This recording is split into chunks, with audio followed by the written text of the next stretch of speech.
Hey folks, this is BestInSlot and welcome to today's coverage of the brand new Cretaceous Predator pack for Jurassic World Evolution 2, releasing tomorrow on the 30th of November for consoles and PC. A little bit later today we'll be taking a look at the brand new dinosaurs, all their animations and skins and kills and all that exciting stuff, but to kick things off we're going to take a look at Free Update 8. This is the big free new update that's going to hit tomorrow as well. Console and PC players, you don't need to buy the DLC, you'll get this update for free no matter what you play on and no matter what you buy. So everything you're about to see in this video is coming to you tomorrow, whether you like it or not.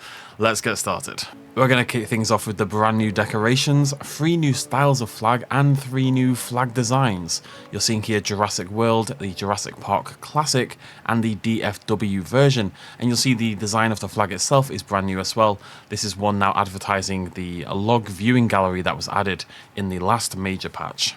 Again, in all 3 styles we have another one, this time highlighting the new viewing dome that was added last time. And finally, we've got a new one for the lagoon as well. So we've got a lot of lagoon signs in the game now, but this one's really cool, really dramatic with that Mosasaurus and that Shonisaurus, or the Ichthyosaur of some description over at the top there. Looks really good and available to kind of fit all parks as well. We've also got 2 brand new fountains. The one on the left, of course, is the one from the Marine Species Pack trailer from long ago. You'll recognise this banded effect. This is quite a large one, got a palm tree in the middle, although of course we're placing this here on a tropical park. And on the right hand side we've got a new one with all these rocks around the middle, this lovely little planted area, and a Spinosaurus skull resting on the plinth in the centre. So a couple of new fountains to play with to decorate your park with. Speaking of decorating your park, we do have a bunch of new decorations over here as well. We've got a trash can, we've got a bigger wheelie bin sort of thing, you know, more for a maintenance section. And then we've got a bunch of seating options. We've got this wooden slatted bench with these metal ends over here. We've got a larger wooden bench sort of dyed white, painted white over here in the middle, kind of like a large, long picnic bench kind of thing. We've got a long white plasticky looking bench here, again with metal stands, and over here we've got a full-on sunbed. You can see the kind of fabric nature that the texture has here. So we've got 4 new seating options and 2 new varieties of bin. The bins and the benches, these 3 in particular on the left, I would say are really good just for filling up your park, making it feel more like an active park, an active Jurassic World where guests could possibly survive. It is worth noting that these don't get used by the guests, as far as I can see. I've sat there in quick time and stared at them and nobody seems to use them. It just isn't part of the guests' repertoire. That's a little bit of a shame. What I would love to see as kind of a middle ground on that is something I mentioned before. If you could spawn this bench like this, or if you could force spawn this bench and just have someone sitting on it looking around, they'd never have to leave, you wouldn't need to animate them beyond that, but just having people sitting on your benches does make them feel more like a usable item rather than a decoration, even if they're not actually used. Just before we move on, I do want to point something out. Somebody had posted to the subreddit that on Frontier's video that they later deleted, there were no visible hitboxes on the decorations. People really shouldn't look into these things. Typically this is just something like a dev console kind of thing. Just to make that point, as you can see, hitboxes very much are still a thing. They're not particularly big with the benches and stuff like that. You can even slip that in the middle there. So they are quite small, but hitboxes are still a thing on decorations and the rest of the park. Business as usual in that regard. What you're looking at here is Isla Nublar 1995, and this is actually the pre-built layout. Other than that little doohickey bit over there with the sand and the decorations, this all came as part of that pre-built layout. This is a new function in the game where you can select that at the start rather than flattened, rather than natural, and the game is going to bring in various buildings and fence layouts and paths to let you really get started on your park really quickly. These were all pulled from campaign missions and challenge modes and stuff like that. I'll show you that in the menu in a second. I just want to explain what you're looking at here, and you can see it goes all the way down there. It even comes with the attractions, you know, the car routes were all set up and stuff like that. So if you wanted to hop in the sandbox and get started on a park really quickly, or indeed challenge mode, a custom challenge, then this would be a really good way of doing so. Now whilst we're sitting here in capture mode, there are of course a couple of new options for capture mode. If we go over here to the left, we've now got sky options for the first time. We can go between default, which just uses your settings, time of day, whatever it is. We can change it to dawn, we can change it to dusk, which, you know, very small difference. We can change it to midday, and we can change it to a night time. So very good for taking screenshots. You don't want to force the night, but you want to take a dramatic shot, you can do that.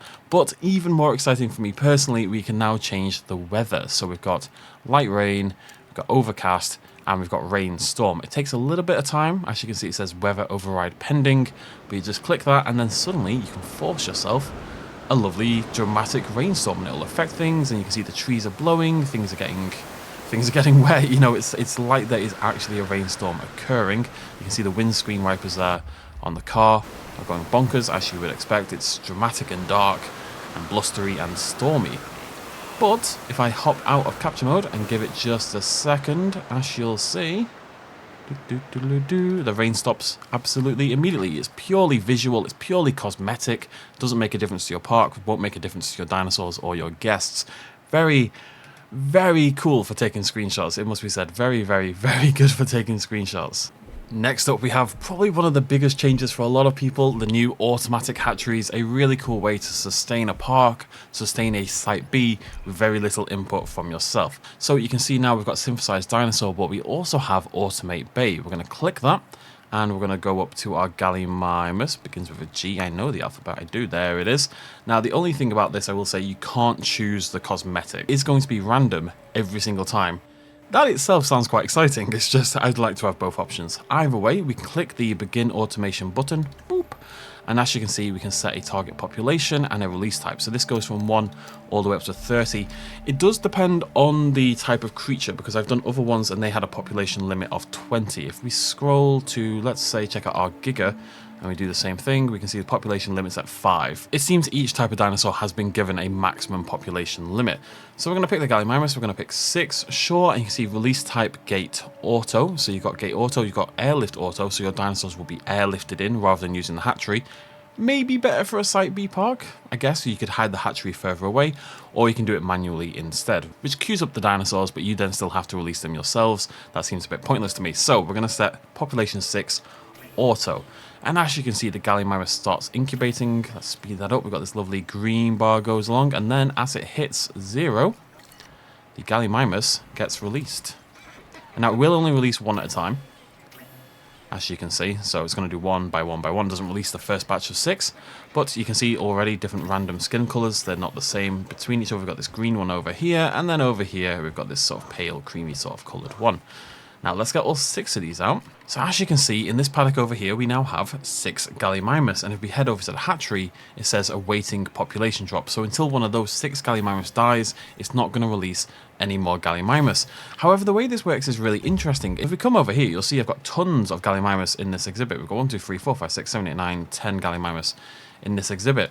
Now both of these hatcheries are set to only release 6 Gallimimus, and you can see their population numbers. This is 6 out of 6, this is 5 out of 6, even though there's clearly 12 there. Now, that one's just released, that's the 6 out of 6 for this one. That's now awaiting population drop. And if I go and I automate another bay, even though there's 12 Gallimimus are about to be in this exhibit, and I set this to release, you know, population, let's not go to 30, population 9 Gallimimus, it seems your minimum number has to be the minimum population needs of that dinosaur. So if we go to release 6 Gallimimus, I confirm automation, it is going to release Gallimimus until this hatchery has released 6.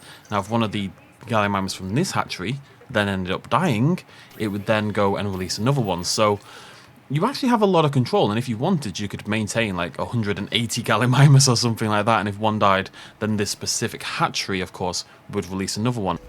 Okay, so let's put this into action. Our Tyrannosaurus Rex is now hunting down one of our Gallimimus. I have kind of contained them very much for this purpose. There we go, lovely job, good job, buddy.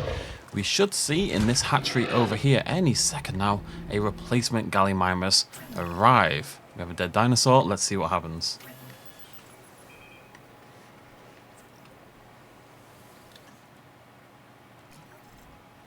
There we go.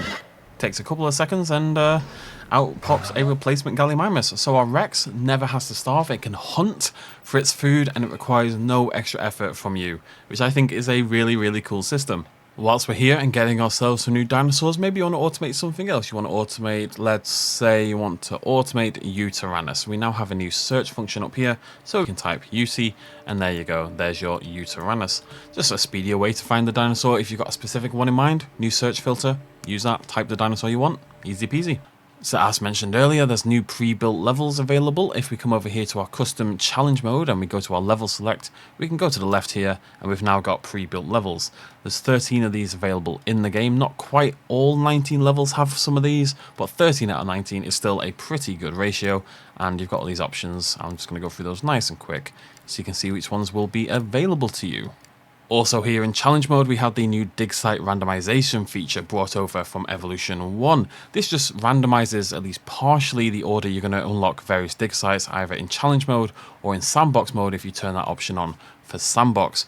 Just means that you'll get different dinosaurs when you play through the game in different orders, means you'll have to adapt a little bit more, mixes things up, and does make it, as you'll see via the rating, a little bit harder, although not too much. And one of the biggest surprises of this update is the addition of brand new frontier skins to 5 of the existing body morphs in the game. What I mean by that is, for example, Allosaurus 2022. This is from Jurassic World Dominion, Battle at Big Rock, and was added in one of the Dominion DLCs. It of course has the skin from the films. However, this was the only colour this model came in. If you wanted this model but with a different colour, that was inaccessible until now. So we are going to go through all those colours as part of this video, showcasing the 5 new variants. And let's do just that. So that's our Sonoran Desert Allosaurus. Lovely stuff. And we'll go through the pattern as well. Rana. And let's see if we can find one that's a little bit, sticks out a little bit more. So you can see it's got some striping there down the snout. And then we've got this kind of splotchy, very frontier splotchy pattern in this kind of chrome grey kind of bluish colour as well. Down the back, down the tail. Striping down the tail like that, looking good. And I'll go through all the colours. So we've got some blues, we've got some crimsons, we've got some greens, we've got some yellows, and we've got some sort of purpley, rana-y sort of colours there. For the default colour, we've got Sonoran Desert, we've got Death Valley. I think already this is pretty cool looking. Death Valley, Great Sandy Desert, Champlain Valley, Sala del Huesco, love that one, I think that's very, very cool. Limpopo River, Killeen Mountains, Yukon River, Svalbard, Amazon Rainforest, Mangrove Forest, and Gambia River Basin. So just a lot more variety than we had in the past for our Allosaurus. It's like having a second Allosaurus because you were kind of limited in the past, and now you can just build something pretty cool if you're that way inclined. The next one we're going to see is Brachiosaurus 2001 from Jurassic Park 3. In the past, this has just had this one colour again from JP3. It's got a thinner, sharper crest. It's got sunken eyes. Those are the main differences. We've also got a bit of a dewlap on the go. And now, once again, we can select a pattern and a colour. So it's, you know, the patterns aren't pushed crazily or anything like that, but it's a really cool little addition. Let's go through. We've got Rana, Calcarana. I really like that actually on the crest. Lithobates, Pulcrana, Papyrana, and Pelophylax for our different ones. Let's go there. That's quite cool. That sort of change between blue to yellow, very unique.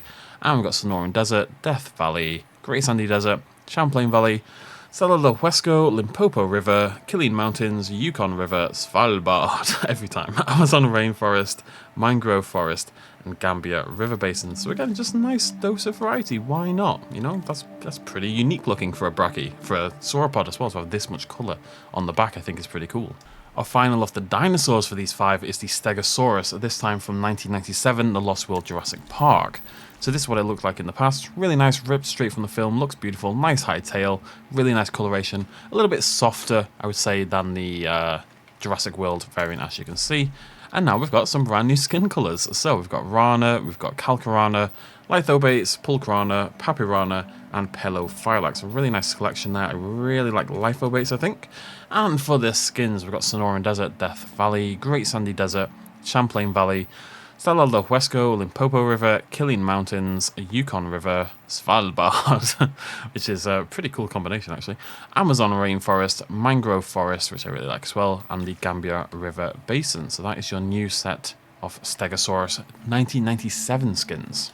That's not where it ends though. We've also got a new one for the teeny tiny Dimorphodon 2022. So this was its Jurassic World skin, the little gremlin from Jurassic World. And once again, we have some brand new skins and colorations. You can see the fur is really accentuated in this version. So Rana, Calcarana, Lithobates, Pulcrana, Papyrana, and Pelophylax. Let's go Papyrana for a second. Those are really cool colours. We've got the splotchy kind of effect. It kind of goes into this black at the back of the wings, which is pretty cool.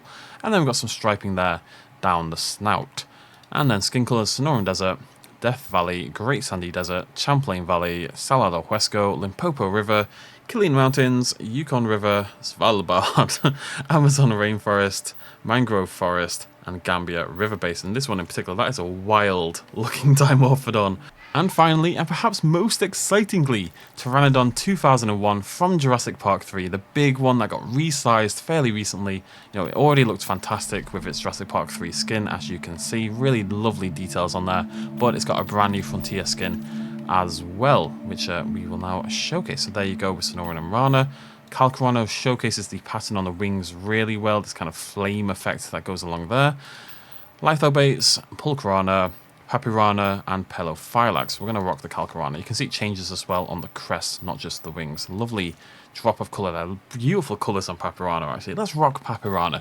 And then we've got Sonoran Desert, Death Valley, Great Sandy Desert, Champlain Valley, Sala del Huesco, Limpopo River, Killeen Mountains, Yukon River, Svalbard, Amazon Rainforest, Mangrove Forest, and Gambia River Basin. It just gives the whole pterosaur just such a different feel and vibe. I really, really like it. I think it's going to make some awesome combinations, as you can see. I mean, that's pretty cool. And I will only be using Pteranodon 2001 going forward. I'm sorry, this kills the Jurassic World Pteranodon for me, because I mean, that's okay, but I think this design is much, much nicer, and that's the one I'll be using going forward. Very, very excited about this one. Now I've got one more thing to show you, one very exciting last edition, but before we do that, I do want to showcase that this map right here, this really showcases the vast difference between some of those pre-built layouts. This is California pre-built layout, and what you get is basically this little section over here. You get all your necessary buildings, all your basic stuff, and then you've got the wide open park, and the only thing else out there is a few ranger posts, as you can see. Other than that, it's all unbuilt and untempered with. So which pre-built layout you like is really going to be very, very map dependent. They're all vastly different from each other. Some give you tons of stuff, some give you no stuff at all. Either way, I think it's going to be an interesting challenge to build with. Now here's the test. Frontier mentioned in their Update 8 patch notes that there was a new pack hunting mechanic added to the game. They didn't give us any more information than that. It may be out there in the world right now, but as in when you see this video, but as of my time recording it, we don't have any extra information other than some dinosaurs have a new pack hunting dynamic when they're hunting with members of the same species. So, got ourselves 2 Tyrannosaurus Rexes, and we're going to do a little bit of an experiment to see if this is what they meant. As it turns out, it's not what they meant. So you're about to see a preview of my Utah Raptor video that's coming up in about half an hour here on the channel, and during recording that video I saw this new behaviour. It just means that certain dinosaurs, even if they're not pack hunters, the Utah Raptor isn't a pack hunter, but it does have this pack chase behaviour. You'll see them chase down a goat, and all 3 of them converge together to hunt down this one prey dinosaur or prey animal, even if only one of them can eventually get the kill. So it's not the big sweeping change we thought, but it's a nice little extra behaviour basically.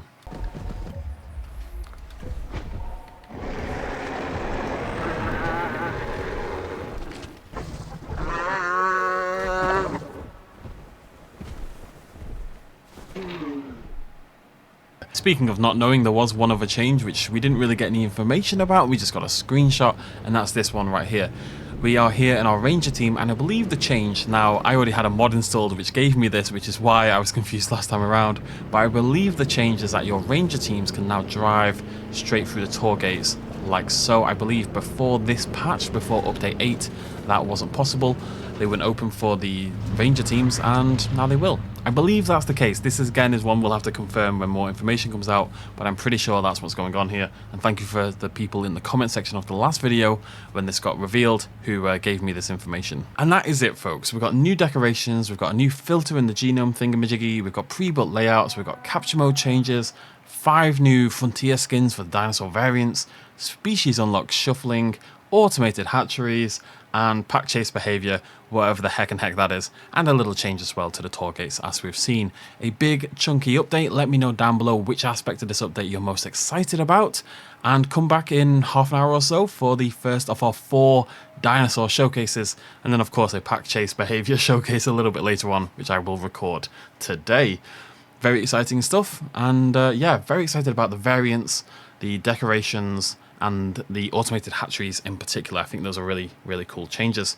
Let me know what you think. Throw me a like if you enjoyed the video. Stick around for a lot more Evolution 2 today, and I'll see you lovely folks very soon. Thanks for joining me. Cheers much love as always. Bye-bye.